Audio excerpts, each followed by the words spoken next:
Well, it's a pleasure this morning to introduce Dr Denis Alexander, who is the director of the Faraday Institute. He's a fellow of St Edmund's College. He's also a senior affiliated scientist at the Babraham Institute in Cambridge, where he supervises a research group in cancer and immunology. And he was for many years chairman of the molecular immunology program and head of the laboratory of lymphocyte signaling and development. He's had a very interesting career in science, including some time spent in the Lebanon, and I think something like 15 years was it there. Turkey plus Lebanon. Turkey plus Lebanon, the Middle East, fascinating. And we have some election news from Turkey this morning, and we've got some Turkish people coming next week. So I think, without more ado, I'll let Dennis get on with his talk. He's God of Virus. Thank you very much, Rodney. And I could actually just say no and sit down. I won't. Okay, so. The question is talking the virus. David Cook was just saying, is this going to be a very short talk? So I suppose I'd better start off by sort of commenting on this title. This will be a fairly general overview kind of talk. I thought we'd start the day gently. Yesterday afternoon was quite intensive, so this will be hopefully a little more relaxing, or maybe not. But this title, of course, does come from Richard Dawkins, the professor of the public understanding of science at Oxford University. And I suppose I should start by saying that I have absolutely no quarrel with Professor Dawkins on his views concerning evolutionary biology. I've enjoyed Richard Dawkins' books for many years as being really brilliant introductions to the whole field of evolutionary biology.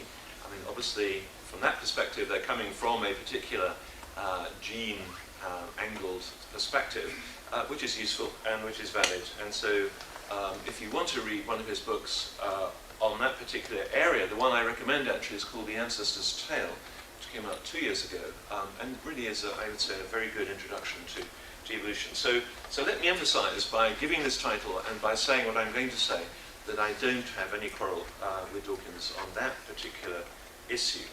Now, of course, the title of my talk comes from Dawkins' writings on religion. And Dawkins has famously suggested that religious beliefs might be likened to memes or viruses of the mind.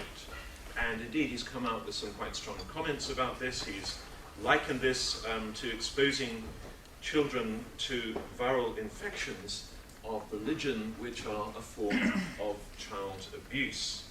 Faith, Dawkins argues, is a kind of mental illness, one of the world's great evils, comparable to the smallpox virus, but harder to eradicate. Doesn't go for gentle comments, a very strong comment. And in his recent British TV series that probably many here didn't see, but Dawkins treated religion as the root of all evil. That was the title of his TV series. And of course, this has been followed up by his book, The God Delusion, which has become quite notorious and well known, which is basically a kind of rant, we say, against religion. Okay, so what I want to do actually in this lecture is three things. First of all, I want to take a fairly critical kind of look at Dawkins' idea of the meme and of God indeed as a virus.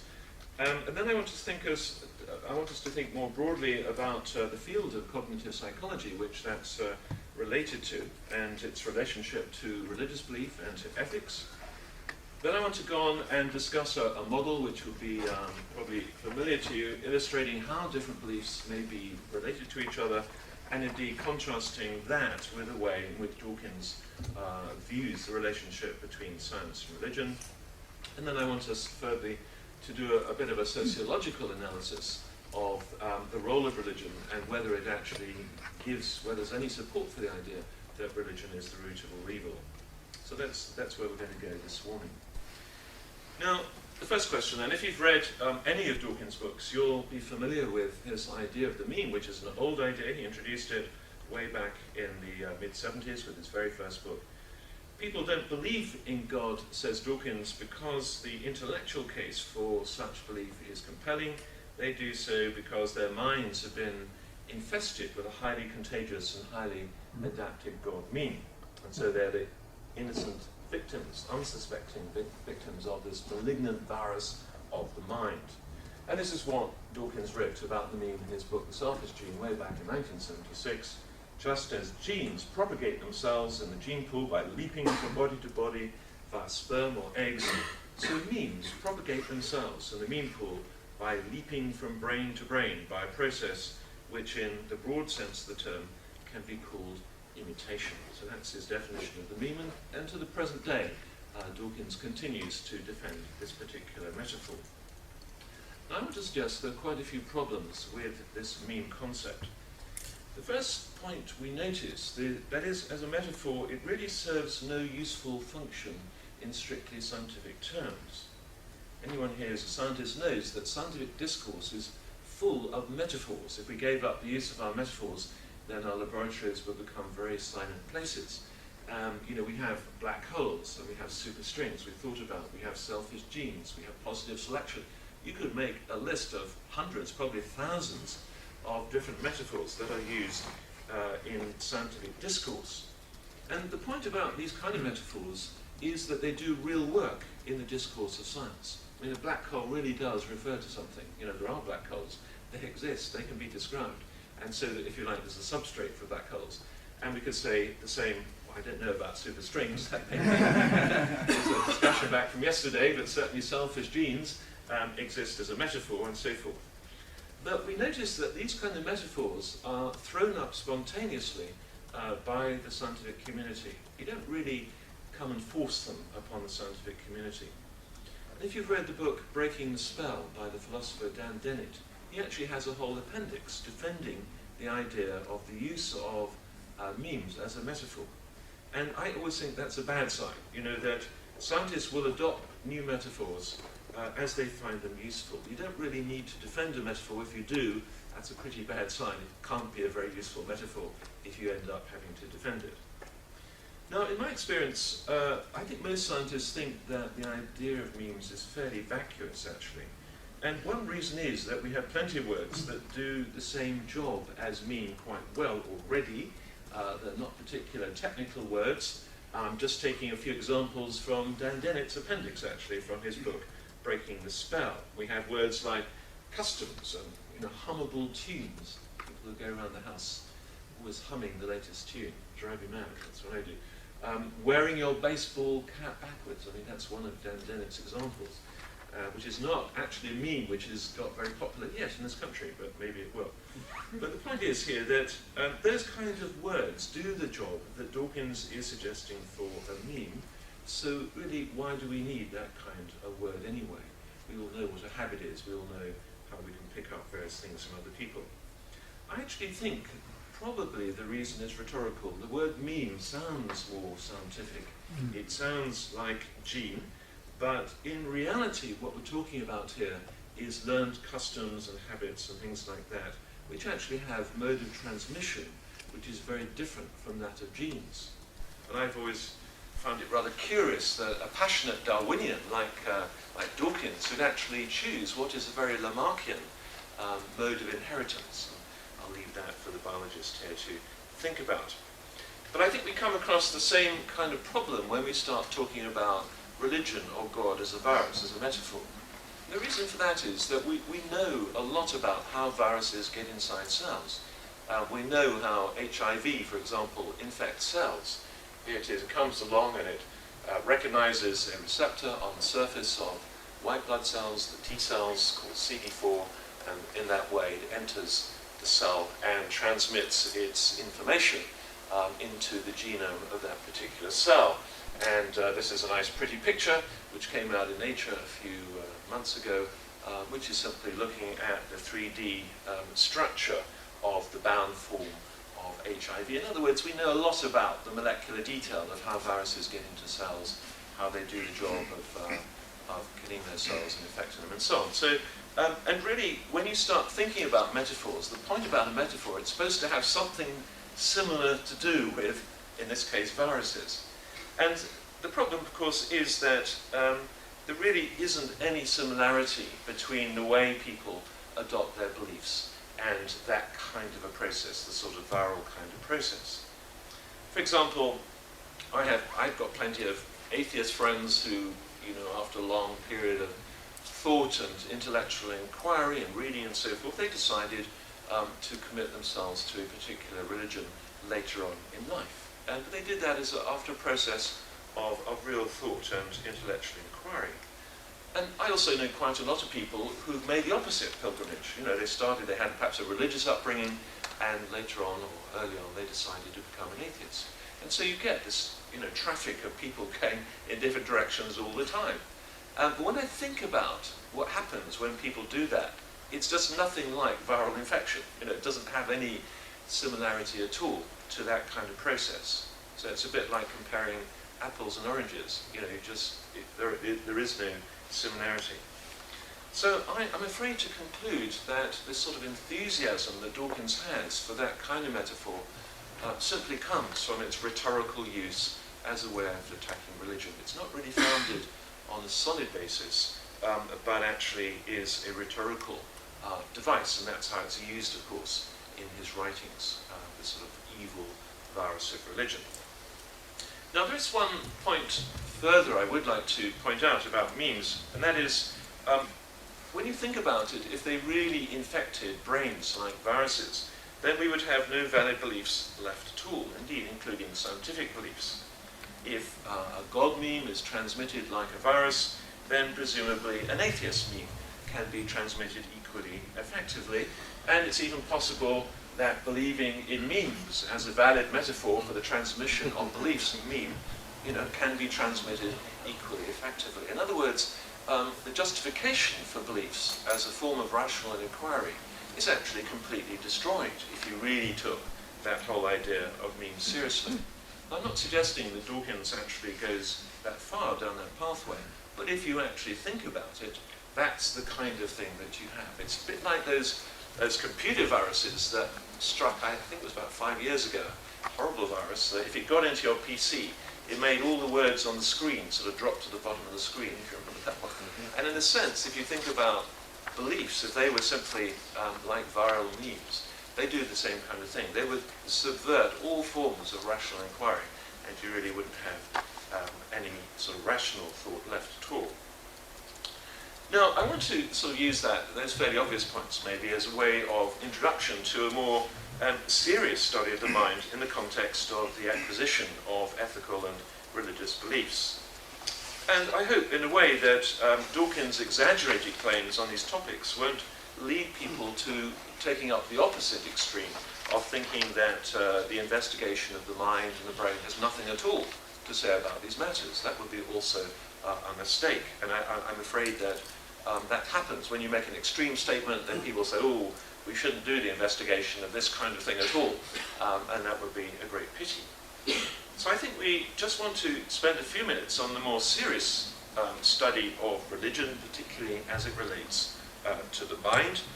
I've actually just listed here a few books on my bookshelf, and there are many, many others. There's a huge kind of industry at the moment of people writing books in the field of what's come to be known as cognitive psychology, and their various attempts to explain religion and so forth. I mean, I think this title probably says it all, Religion Explained. There you have a very modest title. But, they're feeling in this new field of cognitive psychology that here's a whole new area of inquiry. Actually, it's not really as new as people think, but it's just got a new name and a little bit of new impetus.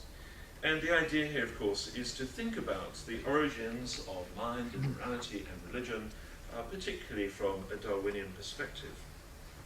Now, clearly, we don't have time to do justice to all of those ideas, and so I want to just make 3 points, actually, 3 general points about that kind of literature. First of all, I hope that everybody, and especially religious believers, welcomes the study of the mind. I think we ought to take our scientific explanations as far as we can, and I don't think we should be afraid of doing that. So I think that's a very important point. I started my own research life at the Institute of Psychiatry in London. The first half of my research life was in the neurochemistry of the brain, and I still have a love for that particular field, although I'm not particularly in that field now. Point B is that as I suppose speaking now as a hard-nosed reductionist biologist whose research program depends on analysing molecular mechanisms, particularly in genetically modified mice, I have to say that many of the ideas in that list of books that we looked at are actually quite speculative. We say in science they're underdetermined by the data. We've been talking about string theory yesterday, so biological fields have their own string theories. They can be a lot of, we call it arm waving, wave your arms around, which is a substitute for actual data. So I think we need to keep that in mind and just be a little bit critical when we come to some of these writings. Now, anatomically, modern humans appear to have arrived on the scene around about 200,000 years ago. Now, we could ask the question, when did anatomically modern humans start adopting religious beliefs and why? And let's be honest, we really have no idea. In fact, Robin Dunbar, who is a professor of evolutionary psychology at Liverpool University, writes near the end of his recent book, The Human Story, written in 2004, and I quote, "We are left then with one last question. When did religion first appear in human history?" The short answer is that we have absolutely no idea. Okay, now that's an honest professor of evolutionary psychology writing very recently. So when the data are very thin on the ground, then of course it's open house for speculation, which can be great fun and is interesting. But I think as we do that, and we will do some of that this morning, let's not forget that there's a lot of arm waving going on in this field, and there's not very much data. Now, Dan Dennett, I think, in his book, Breaking the Spell, he's a classic example of this kind of rather arm-waving speculation. Dan Dennett tells us in his book that early humans took their beliefs literally. They really thought there were invisible persons who moved the clouds around and made it rain. He tells us that the earliest form of religious belief was animism, the idea that everything in the world, trees and clouds and rivers, has intentions and feelings. And then Dennett tells us that this developed into theism, basically the idea of an all-powerful God who can give a better payoff in evolutionary terms than many conflicting spirits. That's the sort of narrative that Dan Dennett is telling for us. Well, maybe not, So the question therefore is really, where are the data for those kinds of ideas? And almost, I think Dennett writes in a rather uncritical way, as if he had kind of direct insight into the minds of our ancestors, 100,000 years, 200,000 years ago. Of course, we have no idea when religion began. Obviously it began way before written records began, and therefore we just don't know. It's quite possible, in fact, that the first human religious believers had very highly metaphorical, very non-literalistic sets of beliefs. And in fact, if you look into the religious belief systems of the Australian Aborigines, then you find these very metaphorical and figurative religious systems and so forth. So, plenty of room for speculation here. In fact, in the absence of data, you can make up pretty much any story that you like. I'm not saying the stories aren't possible, it's just very hard to come up with data. Now, one thing, of course, that we do know about present humankind is that all humankind is incurably religious. Every single tribe or ethnic group studied in the world so far pretty much has some kind of religious belief system. Of course, also there are huge variations in those belief systems. And equally, of course, there are some clear suggestions of religious belief in relatively recent human history. That's history from the past few tens, thousands of years. But if modern humans did emerge, as seems likely, around 200,000 years ago, then we have a huge gap here between the origin of anatomically modern humans and the earliest clear evidence for human belief, religious belief. We're talking here about tens of thousands of years, possibly even hundreds of thousands of years. That's the problem, that's the lack of data.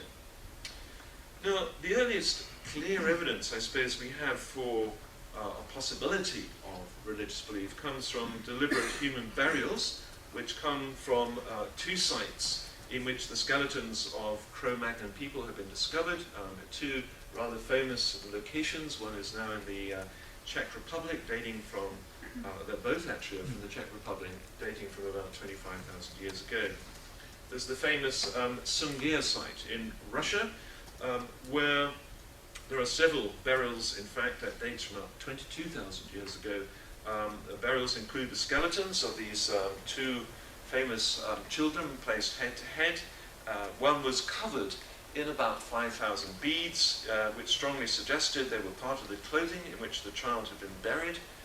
In addition, there were 250 perforated Arctic fox teeth encircling the waist, as if they'd been once part of a belt, or possibly decorating a belt. There was also an ivory pin, which was on the child's throat. So, very good evidence for clothing, for artistic creativity. They reckon each one of these beads actually to generate would take a very long time indeed. And so Sungir is actually one of the oldest examples where you have clear evidence for artistic creativity and clothing and burial and so forth. And the presence of other sort of valuable decorative items in these and other sites is certainly consistent with the belief in an afterlife at the time in these human communities, although of course they don't prove it. I mean, it's possible that you could take great care in burying people without believing in an afterlife at all, and there is, amongst anthropologists, controversy in that sort of area. And if you think about it, there are quite a number of religions today where physical death is not the ultimate end of life.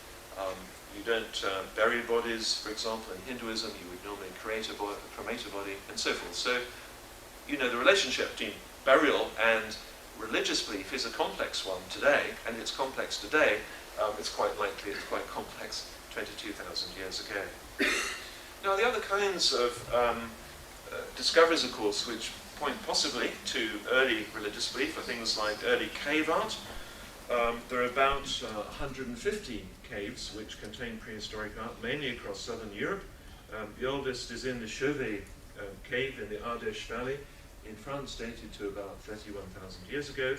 And all of this art, in fact, is associated with the Magdalenian peoples. These are late Cro-Magnon people who were flourishing at that particular time in Europe and who took over really from the Neanderthals, with whom they coexisted for quite a number of years before finally the Neanderthal population died out. And as I'm sure you'll well know, it's well known, the art often depicts hunting scenes, beautiful paintings of bison, things like that. They're frequently located in deep underground caves, very inaccessible places, and that's led to the suggestion that they became the center of some kind of religious cult or religious ceremonies, although really, again, no one really knows. You know, again, it's an area of great speculation.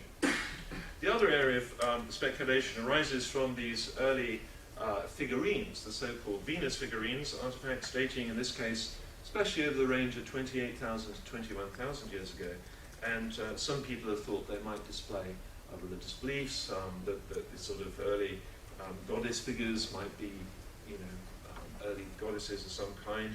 They might have been early pin-ups, for all we know. I mean, you just don't know. It's very difficult, again, to really interpret what's going on here, but there's certainly plenty of these around during that period. And that raises this really difficult issue of how to interpret these kind of early artifacts. What do they mean in terms of religion, if anything at all? Now, a quite different kind of approach has centered about the search for the origins of religious belief in the so-called theory of mind. And as we were just thinking briefly yesterday, the theory of mind refers to this ability of our own minds to recognize other minds that think like ours and that have intentions and purposes that may be similar or possibly even quite different to our own. That's the sort of title which is given to those sort of sets of beliefs. And we take, of course, this mind reading completely for granted. It's in fact, of course, a very critical aspect of our own humanity that we simply assume in our daily lives. We don't even think about it. But to engage in certainly communal religious belief, you need several orders of intentionality. You probably need certainly 4, and possibly as many as 5. The example of intentionality here is given by Robin Dunbar. Each level of intentionality is underlined. Okay. I suppose that you think that I believe that there is a God who intends to influence our futures, maybe a fifth level, because he understands our desires. So there are all these orders of intentionality involved, actually, in religious belief, and indeed having a communal religious belief that we can share together. And there have been actually quite a number of studies about what are the limits of the human mind to go up these orders of intentionality, and the answer is fairly straightforward, that everybody pretty much, unless you're autistic, and it's one of the signs of autism that actually you lack a fully developed theory of mind, that's the tragedy of autism. But for most people, they can certainly cope with 5 levels of intentionality. Some people can cope with 6, and after that we get lost. Okay, so 6 seems to be the kind of the level, the top level, if you like, that human beings can cope with. And it also appears that there is an approximately linear relationship between brain size and the number of orders of intentionality in the hominid lineage, and it's an approximate thing. Okay, this won't please physicists, only 3 points on a graph and so forth, but you can construct these rough kind of levels of development here. This is then the number of cubic centimeters of grey matter that you have in your frontal lobe, and this is the achievable levels of intentionality. And these sort of theories of mind studies, of course, have been done a lot in monkeys and in the apes and so forth, and this is roughly what you get. I mean, they can achieve a certain number of levels of intentionality. There is a theory of mind study amongst the apes and the monkeys, but they just simply can't get up to this 4th or 5th levels of intentionality. It's one of the identifying marks, in fact, of our humanity. And then also here you have millions of years ago in terms of evolutionary time and the achievable levels of intentionality. So it suggests, roughly speaking, that the 4th order of intentionality probably wouldn't have appeared in evolutionary history until about 500,000 years ago, with the emergence of archaic Homo sapiens. So archaic Homo sapiens emerged about 500,000 years ago. And then after that, with anatomically modern humans appearing about 200,000 years ago, would have then eventually brought us up to this 5th order of intentionality.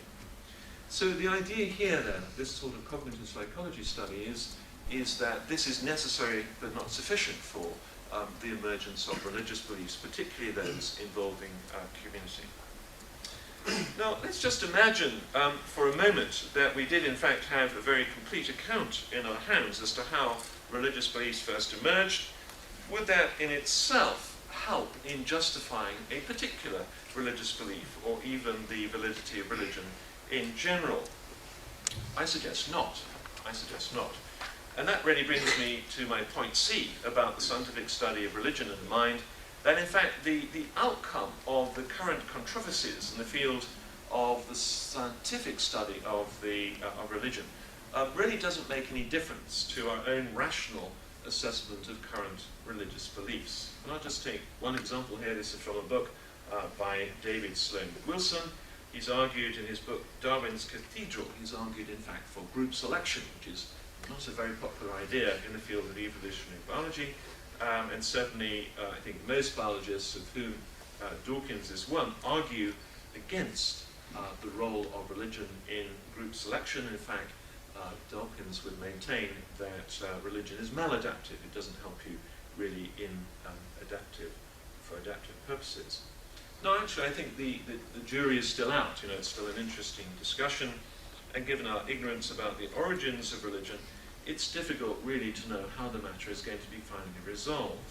And if you just look and collect, the thousands of examples of contemporary religious beliefs and practices around the world, you can easily identify practices that are either adaptive or non-adaptive from a Darwinian perspective.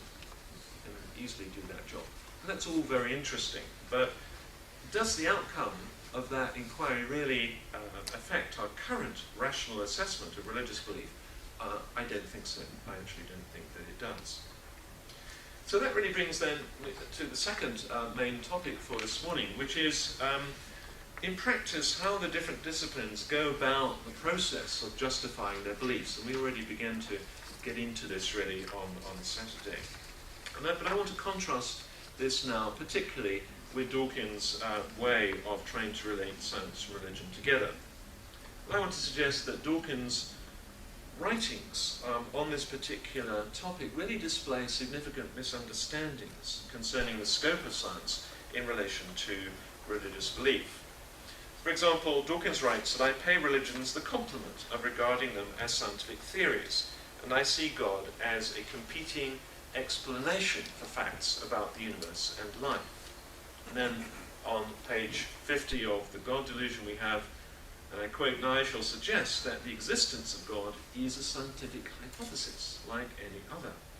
So clearly you can see here what's going on. In this account, science and God are seen as offering rival accounts for the reality around us. Now that obviously raises the question which we've already got into, and I think we need to revisit, and we'll probably be revisiting again during the course of this week, but that's the question: what kind of explanations does science actually provide for us, and what counts as religious explanations? Now clearly, to assess Dawkins' claim at this point, we need to think a bit more about what science is and what it can or cannot achieve.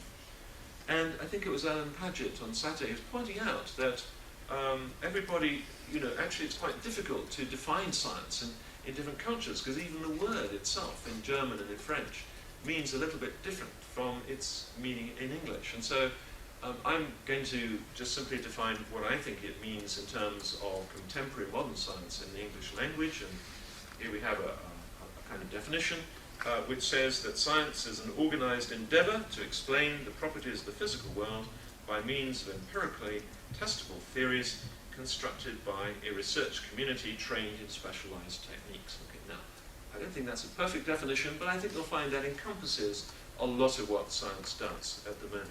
The mainstream science, let's leave the wilder shores of string theory just for a moment and think about what most scientists do and what most journals are full of. I think you'd find that's more or less what people think they're doing in the scientific community. And by the way, you've got a handout, so all of this is in your handout. There's no need to write those things down. Now, let's think then about some of the characteristics of science. Let's just list them. Science, in its methodologies, excludes questions of ultimate purpose, value, and significance. By contrast, Aristotelian science included final causality as one of the explanatory features of nature. But when you look at the history of science, empirical science only really took off in the 16th and 17th centuries as it became more modest in its ambitions, and it began to exclude this consideration of final causes. And that was very clearly specified in the early Royal Society, that they weren't going to talk about religion or philosophy, they were going to talk about what they called natural philosophy, which we would now call science. Science looks for testable hypotheses whenever possible. Thirdly, science aims at formulating these generalizations about the properties of things whenever possible, and those higher levels of generalization are called laws. In biology we don't really have laws, but we recognize there are these things out there which other fields worry about. Science values mathematics very highly. I think that's pretty clear. Science aims at objectivity, and it downplays the role of the scientific observer. We deliberately try and exclude the personal. In our writing of discussion papers, things were done, as if it wasn't actually done by a person at all. Of course, we know that's complete objectivity is impossible to achieve, but that's a goal. And then, sixthly, and very importantly, scientific knowledge aims to be publicly observable and repeatably. It's only taken seriously within the scientific community following publication in peer-reviewed journals, hopefully good peer-reviewed journals. So, what is science doing then? So the goal of the scientific community is to generate this body of reliable, constructed knowledge that's deliberately restricted in its ambitions to explaining the properties of the physical world. And so science achieves clarity and agreement only at the price of looking away from these layers of nature which are available to other kinds of experience. So I'd suggest that Dawkins is simply wrong when he suggests that the existence of God is a scientific hypothesis like any other. If he was correct, then you would be able to publish such material in scientific journals, because of course you can't. Every editor of every science journal in the world knows pretty much what is a scientific question and what isn't. And so instead, it's that sort of question would be published in my journal, for example, Science and Christian Belief, or a journal of philosophy, or a journal of humanities or something. If you want to publish science, you go to a scientific journal. So in a way, the academic community makes up its own mind about what is science and what isn't science. You can write poetry, it might be published in a special page of Nature, but it won't be published in the scientific pages and so forth. So that then raises the question of how do we relate scientific knowledge to other forms of human knowledge. And here we're going to revisit a little bit of what Alan Paget was also talking about on Saturday. He was referring to his particular kind of model as a mutuality model, model, I think that was his title, wasn't it? So I'm going to talk about it more as a complementarity model, but you know the ideas here would be very similar. So I'd like to suggest that this kind of integrated complementarity provides a fairly helpful approach, a useful approach for envisaging, for picturing how the various fields, domains of human knowledge relate to each other. And so here, of course, we imagine this complex book of life like a cube that you can slice into many different layers. I've just given 4 here, but of course you could have dozens and dozens of different layers. And each layer refers to a particular kind of explanation. So we have the scientific level, which of course looks at how things work and so forth, the ethical level, the aesthetic level, and of course at the religious level we'd be wanting to ask different kinds of questions from these other levels. Why is there a universe anyway? What breeds Feynman's equations? And so forth, all those kind of Stephen Hawking kind of questions that we were thinking about yesterday. But the point here, of course, is in this model we don't envisage these kind of explanatory levels as being in any sense necessarily rivals to each other. We need them all to do justice to our own experience as human agents. And so, for example, the scientific descriptions of our brains in the it language of science is complementary to the I language of personal experience in our personal biographies. We wouldn't want to put the it language of neuroscience and the I language of personal experience in some kind of contradiction to each other. We need both of those accounts. The fascination, of course, is how they join together, but clearly we need both kinds of description and explanation.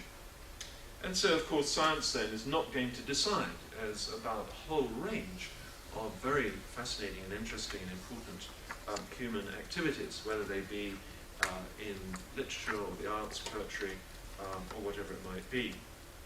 And in a sense, of course, all the humanities lie beyond science, which is obviously why we have different faculties and departments in our universities. In one sense, this kind of model is modelling the structure of modern universities. Now, of course, that model does not at all deny the fascinating interactions between the different levels. That's why we have a Faraday Institute of Science and Religion, to explore those fascinating interactions. That's why we have these courses. So we're not at all thinking in terms of each level living in splendid isolation as if it had nothing to say to the other levels. Quite the opposite. Those arrows going up and down between the levels are really, really important. But we still recognize that each level has its own valid explanatory way of looking at things and so forth. So I think this sort of complementary model is actually quite useful in addressing the kind of concerns that Dawkins wants to raise. And so the religious narrative that Dawkins is concerned about is simply not operating at the same level as the scientific narrative.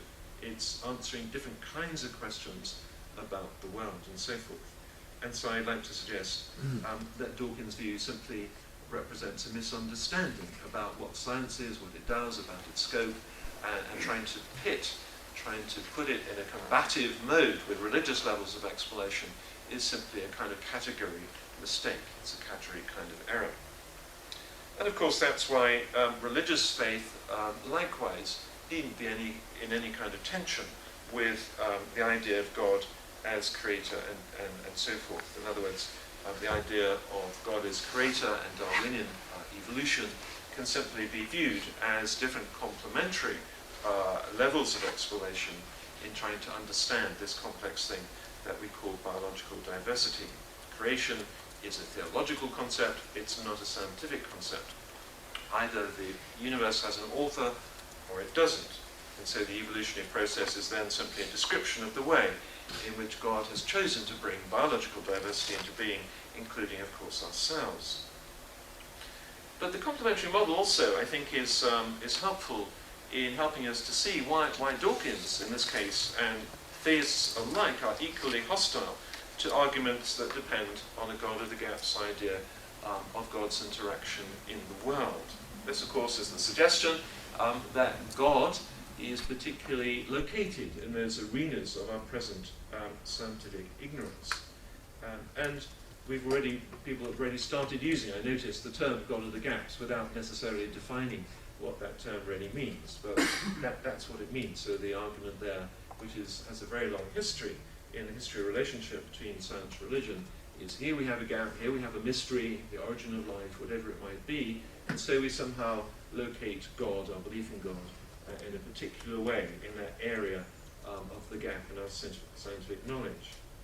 Now, of course, as we've already been thinking, the Christian, the idea of Christian theism or theism that you have in the Abrahamic faith certainly makes that kind of idea quite irrelevant. If you go back to Augustine, late 4th century, AD 391, Augustine said, nature is what God does. It's a sort of Augustinian slogan, which I think is wonderful, really, because that really puts the Christian doctrine of creation in a nutshell. All that we describe as scientists must, by definition, therefore, be something that God has done. God is the author of creation. That's the Christian understanding, the Judeo-Christian understanding of what creation actually means. That's the meaning of it. And also, the complementarity model provides a useful reminder that, in reality, all belief systems have to be justified by rational arguments and by data. I think it's interesting that many people, perhaps especially scientists, have this sort of strong feeling that scientific explanations are the only ones that provide us with reliable knowledge, whereas all other kinds of explanations for things really belong to the realm of subjective opinion. It's a very common part of the culture in which we live. And at a mundane level, I think it's fairly easy, in fact, to show that that feeling is quite false. In fact, each different discipline has its own valid way of justifying its beliefs. Legal beliefs require legal justifications, historical beliefs require historical justifications, and so forth. If someone's been married for 40 years with a partner who's shown consistent love and faithfulness over these years, demonstrated by all that washing up, all those wonderful acts of kindness, filling up, making sure the car has had its check up, and all of those things that are so central to happily married life. Well, I would say that if that person says that their partner loves them, they're very well justified in that conviction, extremely well justified. Now, that's not a scientific belief, but it's certainly an evidence-based belief. And I would say that there's nothing coming out in a scientific journal this week that will be more certain than that belief. It's a well-justified belief. So personal beliefs can be very well-justified beliefs. So the point I'm trying to make here is, I think we really need to get away from the idea that somehow science is the only kind of inquiry, academic inquiry, that gives us reliable beliefs. That's simply not the case. Now, the complementarity model is also useful as we think about the justification of religious beliefs in relation to the evolutionary history of the human mind. As I say, religious believers should have no fear or concerns, in principle, concerning evolutionary histories, attempting to describe the emergence of minds with increasing orders of intentionality, minds that actually have the capacity to have religious beliefs and practices. The only concern, as I said, in this is that our accounts should really be based on reasonable data and assumptions and not become over-speculative. The main point is that such religious narratives will always be complementary, and you can build up, of course, various complementary understandings of the brain. The accounts that neuroscience give, that brain evolution gives, and that cognitive psychology gives, and that well-justified, well-warranted religious beliefs might give also. These are complementary ways of understanding the brain. So it's pretty clear, I think, that evolutionary biology has endowed us with abilities, clearly, to have religious beliefs and to engage in religious communal beliefs. But that fact in itself, of course, doesn't tell us about the validity of those religious beliefs and whether we should actually believe them or not. Once again, all beliefs have to be justified by appeals to evidence and by a process of rational argument. And this is equally the case when it comes to consideration of evolutionary accounts for the origin of ethical beliefs. Now, as we've seen, when it comes to the evolution of religion, there's a huge amount of arm-waving, hand-waving, we call it. I don't know if that communicates in your language, but it's commonly used in English when scientists are waving their arms, during a presentation, which means, we don't have much data for that. Mm-hmm. When it comes to the origins of ethical beliefs, I think evolutionary psychologists are actually doing better, doing a much better job. There are actually some quite good data now beginning to come into this field.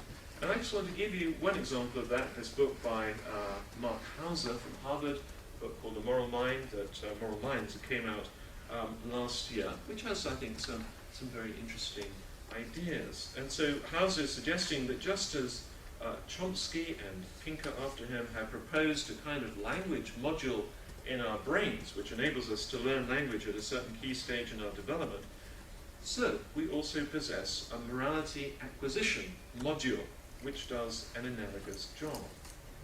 And Hauser here draws on the insights of the philosopher John Rawls about our almost instinctive feelings of fairness to map out kind of various positions on a spectrum that runs all the way between David Hume and Kant. And much of Hauser's insights really depend on these kind of data which are beloved by cognitive psychologists, in which you have, trains full of people running down a track, and you're the one who has to decide whether to pull a lever that will make the train run off a track and only kill 3 people who are accidentally on the track but save all the people in the train, or whether you push a very fat man off the bridge and the fat man lands in the place of the train and the train stops. And that kind of ethical decisions we have to make every day, that sort of thing. But these are the sort of kinds of interesting psychological tests that evolutionary psychologists like to play with. And I think they are quite interesting in terms of at least giving us some insights into the kind of instinctive ways that we probably do have to make instinctive moral decisions when we don't have very much time to think about it, and so forth. Now, you can be critical of those kinds of data, but anyway, what Hauser's idea comes to is a sort of position that he calls a temperate Rawlsian, meaning a sort of middle-of-the-road type of position. And what he's suggesting here is that people are endowed at birth with a kind of suite, a collection of principles and parameters for building moral systems. And then they're educated during development by specific localized cultural norms. And Hauser then kind of contrasts that temperate Rawlsian idea with his staunch Rawlsian, in which specific moral principles are actually genetically built into the brain. And that's more or less the position taken by Michael Ruse in his book, Taking Darwin Seriously. And Ruse's position is one, in fact, which I criticize in chapter 11 of my book, Rebuilding the Matrix, which is sitting on the table there. But the temperate Rawlsian position, I think, to me anyway, sounds at least more convincing as an idea. And this is the idea, therefore, that we start out life with a kind of basic moral toolkit that enables us then to absorb moral principles from our environment in a channeled kind of way. So then the question is, what's in this toolkit? The toolkit may contain, for example, mental devices which measure fairness, who has done what to whom, the sense of a cheat. And there's no doubt that the sense of who is a cheat and of fairness and of justice is very deeply ingrained in the human persona. And you find that in whatever cultures may have about morality, they have this sense of what is just, what is right. They may differ about the content of justice, but the sense of justice and of moral fairness is very deeply ingrained in the human identity.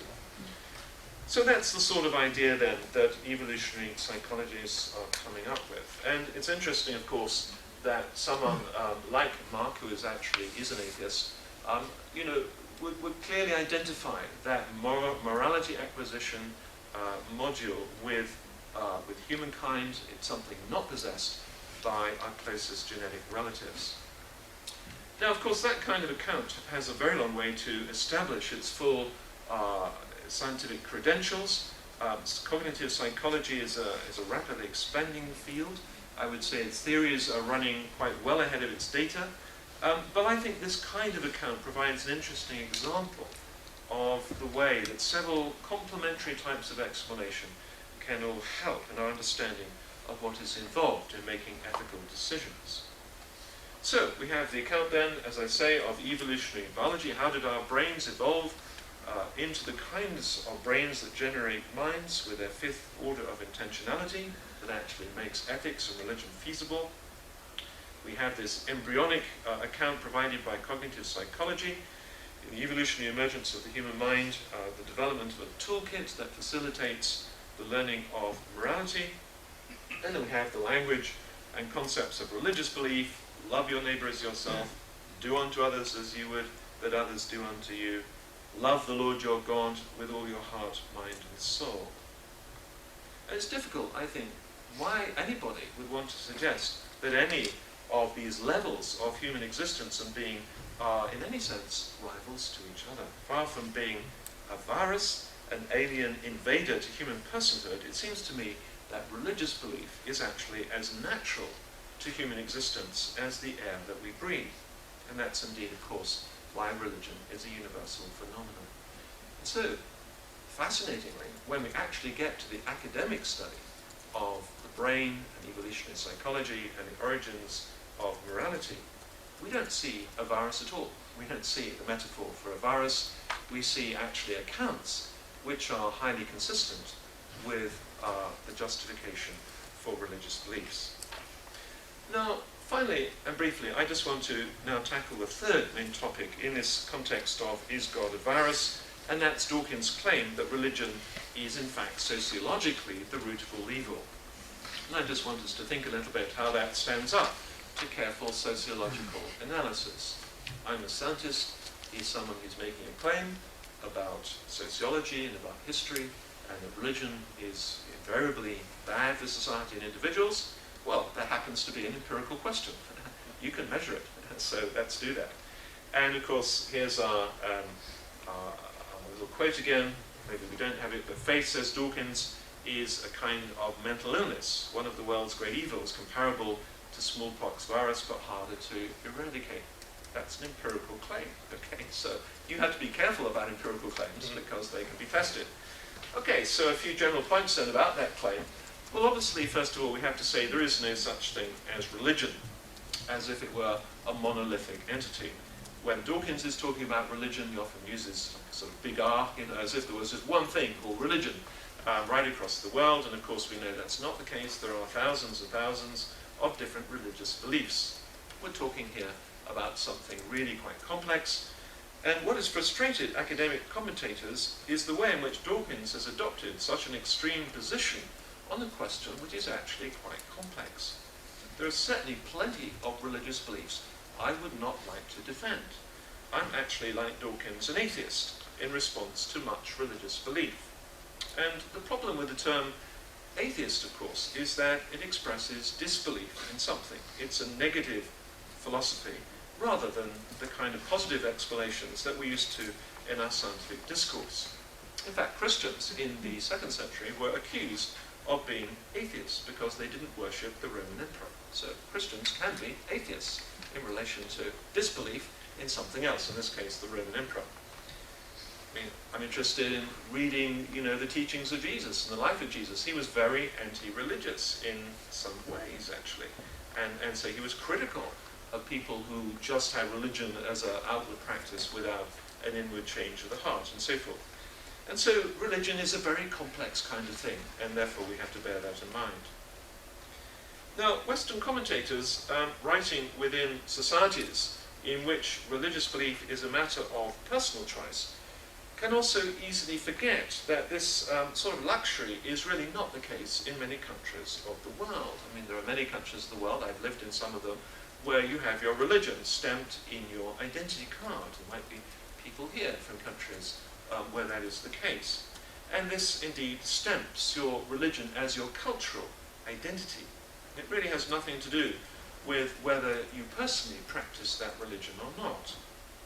As Rodney was saying earlier, I lived in the country of Turkey for many years, and there you do have your religion stamped into your identity card. I have actually quite a few Turkish friends who are atheists, and they have Muslim stamped in their identity card. You know, that's the way things go. So, in other words, that makes things quite complex talking about religion, because religion and culture are so intertwined with each other. You really can't pull them apart. And therefore, when you're coming to critique religious beliefs, that's where the discussion, of course, gets very complex. Now that brings me then to my third point about religion as the root of all evil.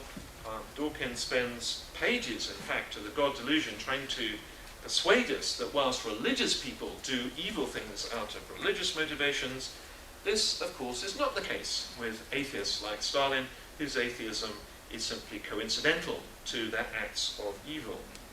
Now, we could spend a long time on that, and we don't have time, fortunately, but as Alan Orr comments in his recent book of Dawkins in the New York Times New York Review of Books, he said, and I quote, "It's hard to believe that Stalin's wholesale torture murdered priests and nuns, including crucifixions, was actually unconnected to his atheism." And I think it's fairly hard to believe that the atheism had nothing to do with the acts of some of these people and so forth, and we could get into a discussion on that. But I think it's interesting. Here's an interesting study which was published in February 2004. The BBC broadcast a programme entitled "What the World Thinks of God." And as part of their research, they commissioned Bradford University's Peace Studies Department to carry out a kind of audit of all the wars over the last century, with specific reference to the role of religion in causing those wars. The researchers then analysed the 32 wars of the 20th century, and they found that only 3 had a significant religious element, killing only 1% of all those killed in secular wars over the same period. That's a quite interesting statistic. Okay, so only 1% were actually killed in wars which, in their view, as a research unit, had directly religious motivations and so forth. So, you know, this kind of study is an interesting study, and there are data which can count against the claim. Now, of course, fourthly, nobody at all denies that evils have been committed and continue to be committed in the name of religion, and that's also very obvious. Still, about 80% of the world's population continue to describe themselves as belonging to a religion, and so it would indeed be remarkable if that were not the case. But, you know, as a scientist, I think of the great evils that have been done in the name of science. The mass killing that took place in those 32 wars of the 20th century was, of course, greatly facilitated by the advances of science.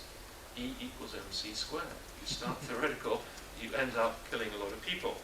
But personally, I don't give up on science simply because great evils have been committed in its name. And so neither do people give up sex because of the existence of rape. So let's not throw the baby out with the bathwater, I think would be my point here. The fact that great evils have been done in the name of science doesn't make me give up science. It makes me more cautious, though, about what kind of science I do and what kind of scientific beliefs I adopt. And I think the same should happen in other domains of our lives. And then, finally and fifthly, as it happens in any case, once you start actually measuring the effects of religious belief, scientifically, sociologically, it actually turns out that it's rather good for you. And I actually did my early research on the biochemistry of the brain, as I was mentioning, at the Institute of Psychiatry in London. That was still an era when many secular people still believed that religion was some kind of obsessional neurosis that was bad for your mental health, and if you gave up religion, you would get better. Now, nobody believes that anymore, and for the simple reason that the empirical statistical data are overwhelmingly against that kind of idea that was actually quite popular back in the 1960s. Now, I won't go through all the next few slides because our time is up, and these data are there in your packs, but Professor David Myers has recently surveyed quite a lot of these data in a book which I would recommend, judging by the only chapter in it I've seen so far, which is his chapter, but it's called The Science of Subjective Well-Being, and it's coming out later on this year, I think published by Guilford Press in the States. And what David Myers does here is to really accumulate a huge amount of data that's been published mainly from the States over the past decade, really. And he does a mega study of all these types of data. And basically what he says is that he reports that in survey after survey, actively religious people have reported markedly greater happiness, somewhat greater life satisfaction than their irreligious counterparts. And what these data are doing, they're looking into life expectancy, mental health, recovery from disease, and a huge range of data. Of course, these are statistical data. It doesn't mean to say if you have a religious belief, you're going to get better. It doesn't mean that. It's simply a kind of meta-study of a huge amount of data. And the take-home message, I think, is pretty clear, actually, that basically, religion's quite good for you. Now, okay, that's in North America. That's not taking religion from all the countries of the world and so forth. But I think it does actually make the point quite strongly that religion is nothing like a virus of the mind in terms of damaging people. On average, it does them good for all kinds of different reasons. So let's just close then with a summary. Is God a virus? Well, it's a good rhetorical question to get a discussion going, but I hope I persuaded you by the use of data and by rational argument that the suggestion really doesn't provide us with any solid basis for a well-justified belief. And I think I'll just close on that point so we can throw things open for discussion. Thank you.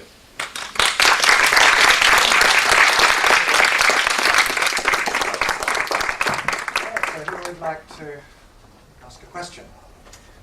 Yeah. I have to say that was actually quite a damning critique of pretty much everything Dawkins stands for. If he is so wrong, if his beliefs are so misguided, and if his logic's so flawed, why are we spending so much time talking about it? Making money. And why is he Professor of Scientific? No, I think that's actually a fair question. I think really because his books and writings have become very widespread and have got into popular culture, and so I think we should treat his suggestions seriously. If a scientist in the scientific community makes suggestions or serious suggestions that become popular and become the basis for best-selling books, then I think other scientists should treat that seriously and should look at them. Now, of course, the temptation is just to think it's all rather silly and to ignore it. The problem there is that, of course, then in the public domain, people end up thinking, well, no other scientist has said it's wrong, therefore probably it's fine. So there is a kind of issue here in the public understanding of science and religion, I think, which is an important issue. I mean, I think we have to thank Dawkins for actually putting this whole discussion out into the public domain, and he's done a great sort of role for us there, And some of us, when we go around giving talks on science and religion in universities, we let the local society, whatever it is, choose the title of the talk.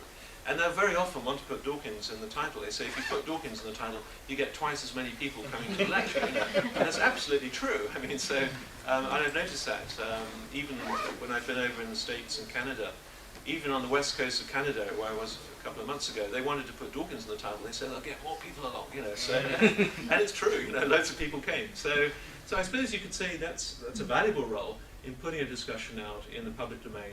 So at least we can have a debate and we can criticize each other, and that's healthy. So, but I understand your point there. Yes. I wonder if I could say something in the defense of Richard Dawkins. No, please do. Yes. Quite a long time ago, there was a book that came out called, I think it was called The Battle for the Mind. I'm sure many people read it by William Sargent, I think his name was.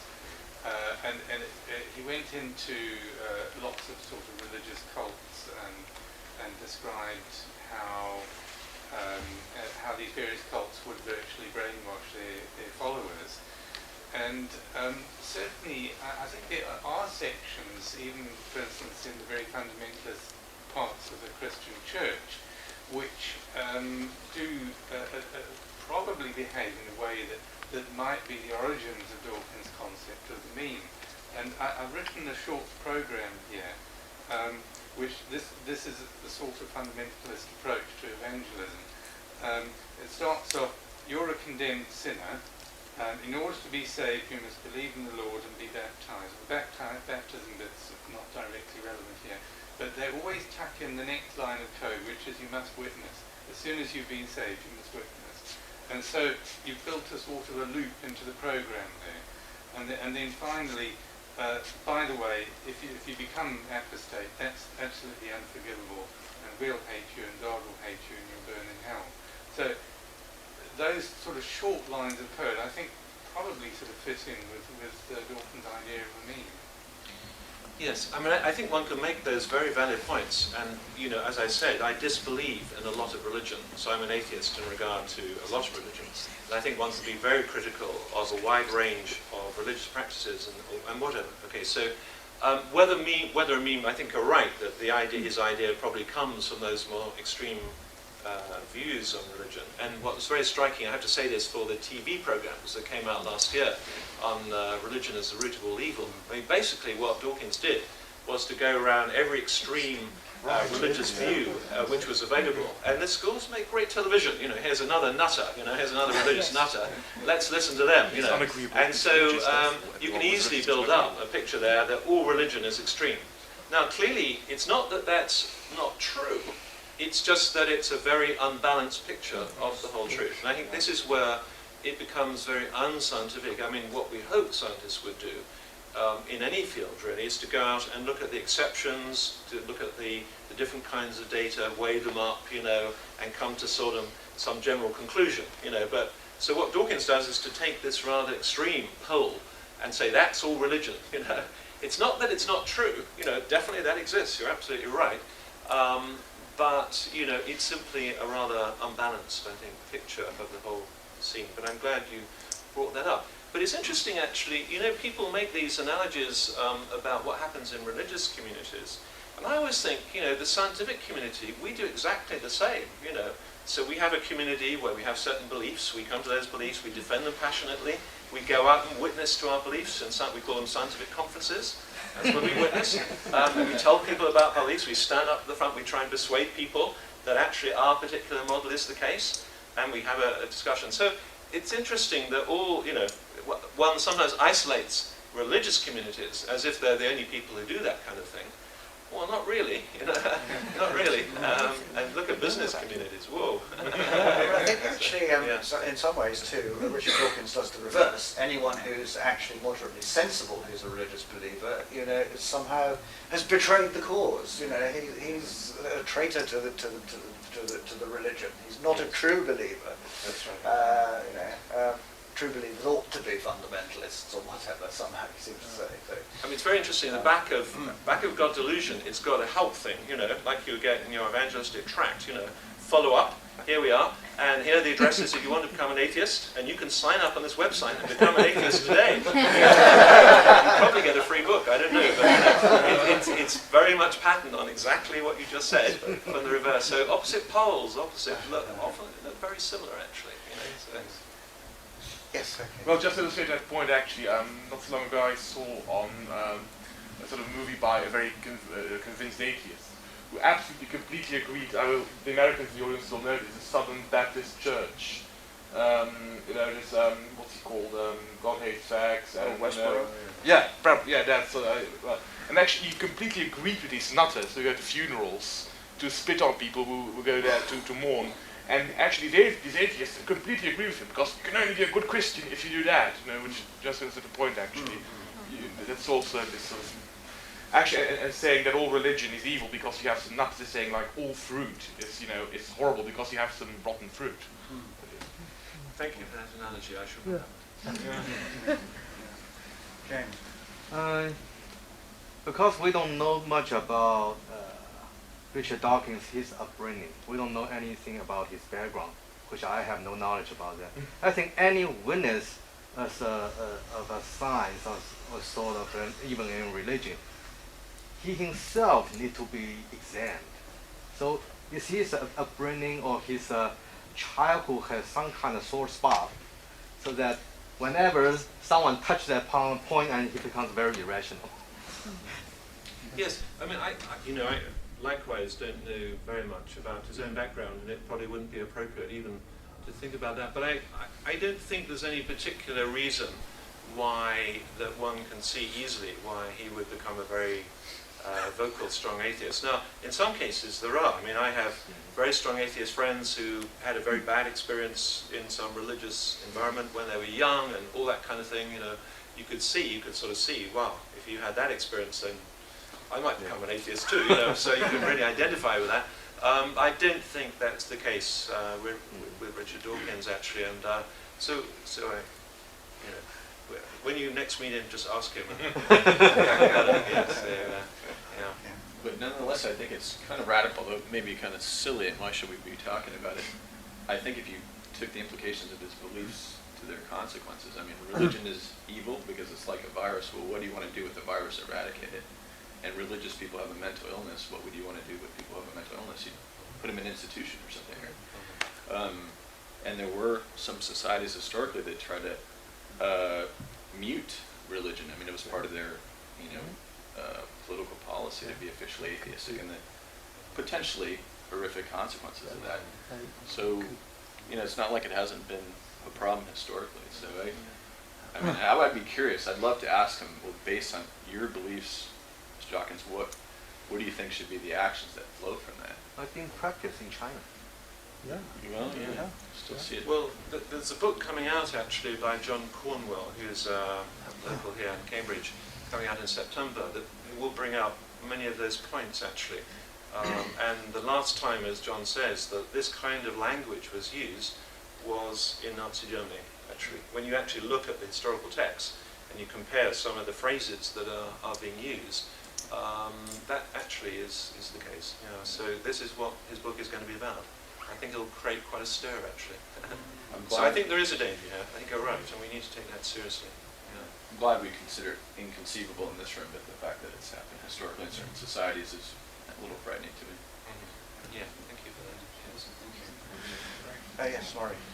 What do you think, is at the root of sort of the public fascination? Is it simply that the public, really is enamored with science, even if they themselves aren't scientists or don't really understand the practice of science? And so anything that sounds, more scientific than their pastor on Sunday morning, captures their imagination. People really like this stuff. I have, people that, were raised in religious, families and, at least have some cultural belief in kind of religious system, and they're, oh, this is good. Have you read this? What do you think's the root of the sort of public fascination?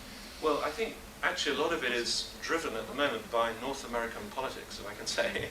I think that is a cultural driver. And the driver is 9/11 and the whole role of, religion in the public domain politically. And it's driven by the great polarization in North America at the moment between Republicans and Democrats, and the fact that many discussions have lined up along these political lines in such a way that science and religion in North America has become more of a political issue than certainly it would be over here in Europe. So I think that's given a huge amount of energy to the publishing industry. So somebody like Sam Harris can publish a book. Sam Harris is, let's face it, nothing.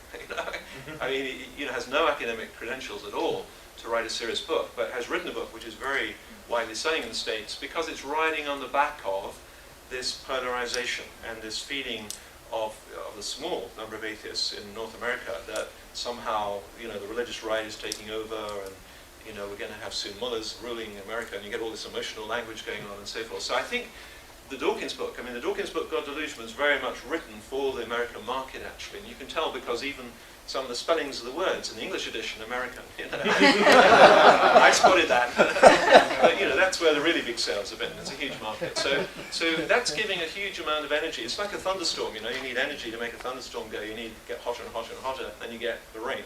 So you have a kind of cultural energy, I think, which is being supplied from these different sources.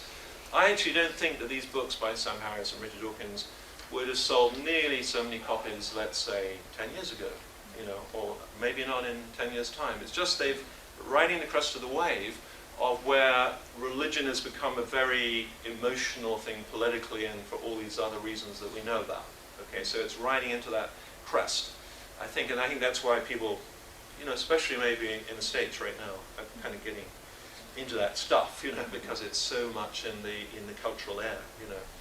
And I say that as, you know, I've just been, you know, lecturing in quite a lot of universities in the States, and you do feel the atmosphere there is very different actually from over here, in many ways, from that point of view. So.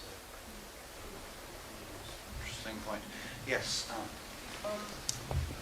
So in order to be religious, I think it's important that we as human beings, that we are self-conscious, that we're capable of thinking about our experiences.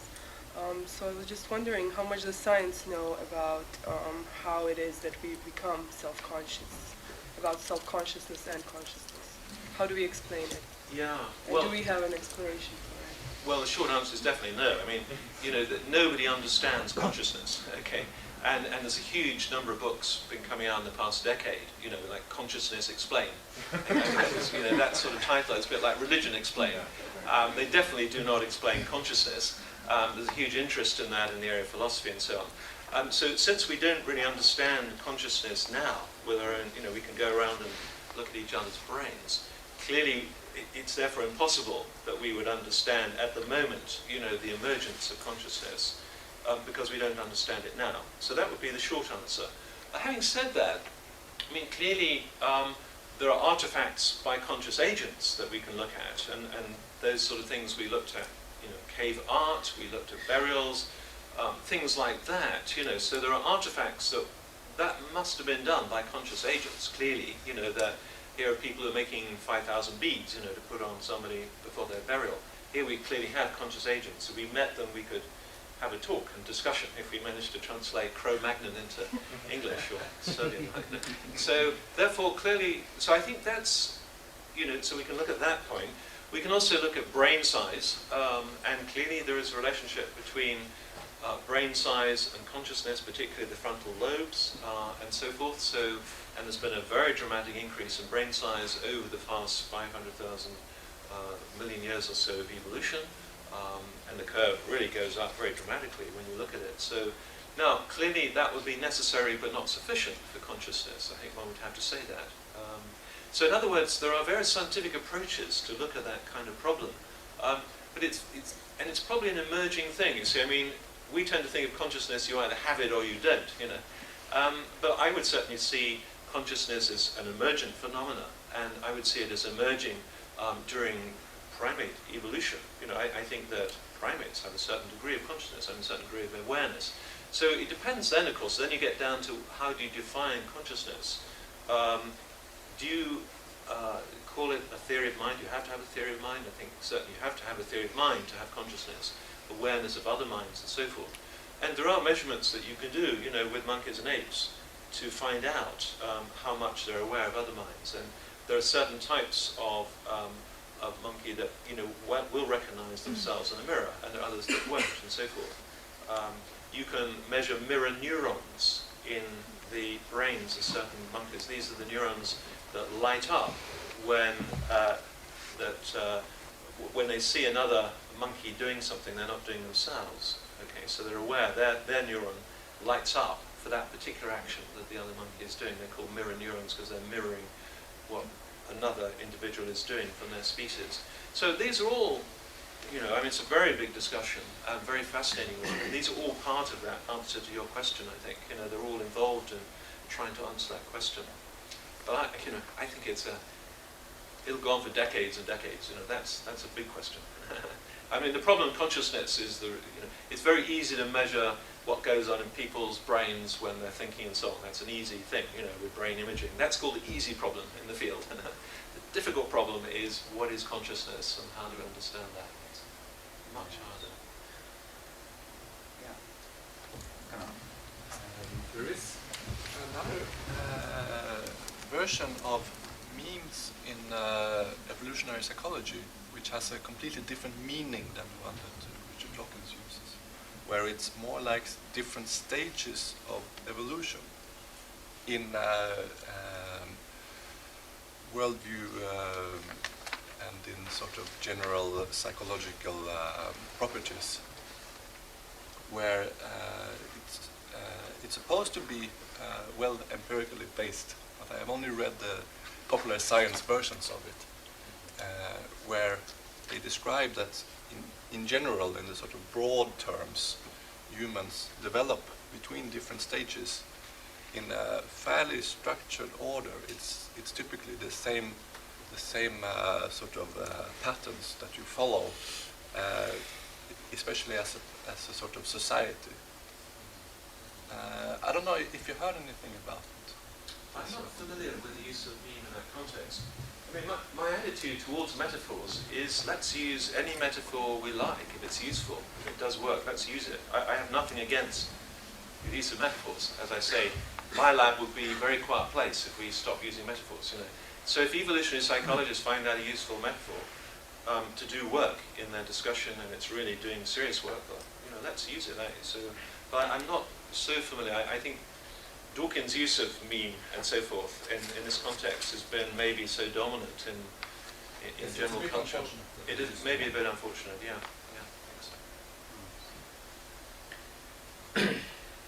Time for one or two. Yes. It seems like there might be room to critique Mr. Dawkins on his sampling bias and trying to prove the hypothesis that he's laid out. Certainly we would never allow this type of sampling bias in microbiology or in medicine if we were trying to prove something.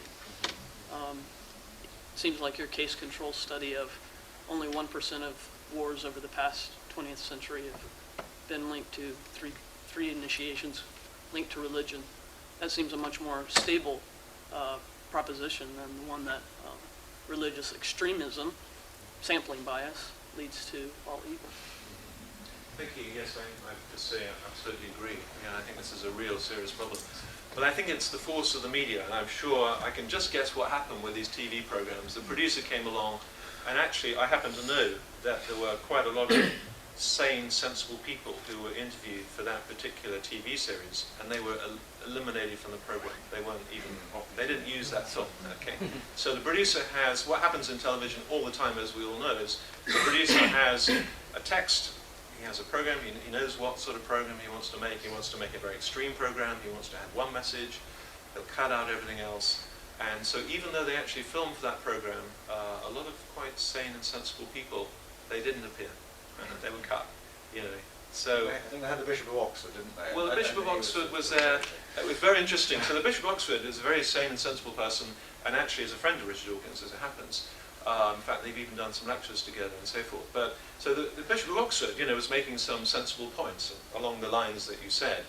And then what they did was they suddenly just turned the sound right down on his speech. And Dawkins came in and said, well, this is very, religion isn't generally like that. This is not typical of real religion. Bishop of Oxford, not a typical specimen. That's exactly what they did. Just head the largest diocese in the Church of England, but and he's a very highly educated man. And so forth. So, but your point is very well made, and I think this is why it's so distressing to many scientists. That it's simply not a balanced view. It's the sampling error is terrible. Thanks. Yes. Just kind of continuing that point and looking at this graph that you didn't have much time to study on the last page. If I'm reading this right, it seems suggesting that people have taken a 32-year sample of over 42,000 people and asked them how happy they are effectively, and found that people who aren't married and have no regular religious attendance have just a 15% chance of being very happy. And then at the other end of the spectrum, people who are married and have very regular religious attendance have over a 50% chance of being very happy. Now, I've only skim-read Dawkins' work and not go through much of it, but does he have any answer to that kind of huge statistical research which seems to suggest a massive correlation between religion and actually positive effects, when he's trying to say the complete opposite?